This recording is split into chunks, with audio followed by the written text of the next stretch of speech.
Hello.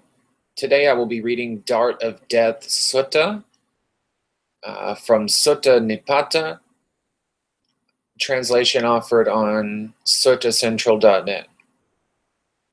Here's the life of mortals, wretched and brief, its end unknown, to dukkha joined. There's no means that those who are born will never die. Reached decay, then death, the law for beings all. As with what's ripe, there's always fear of falling. So for mortals born, there's always fear of death. Just as a potter's vessels made of clay all end by being broken, so death's the end of life. The young, those great in age, the fools, as well the wise, all go under the sway of death, for death's their goal. Those overcome by death, to another world bound. Father can't protect his son, nor relatives their kin. While relatives are watching, they weep and they lament. See mortals one by one, led as an ox to slaughter. As the world's afflicted by death and by decay, so the wise grieve not, knowing world's nature well. Their path you do not know, whereby they come, they go, neither end you see, useless your lament. While lamenting, the confused harm themselves. If any benefit could be found, would not the wise do it too? Not by weeping and wailing can peace of mind be reached. It just creates more suffering and distresses the body.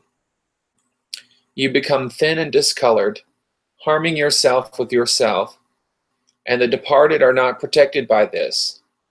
Lamentation is pointless. When grief is not abandoned, a person falls into even more suffering. Wailing over the dead, they are overpowered by grief. See how others fare, people passing on according to their deeds. Creatures tremble as they fall under the sway of death. Whatever you think it becomes something else. Such is separation. See the way of the world.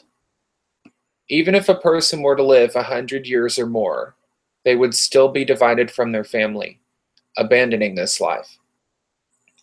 That is why, having heard the Arahant and dispelled lamentation, when you see the dead and departed, you don't think you can get them back. Just as one would extinguish a burning building with water, so too a steadfast, wise one, a skillful, clever person, would quickly blow away grief when it arises, as wind, a tuft of cotton.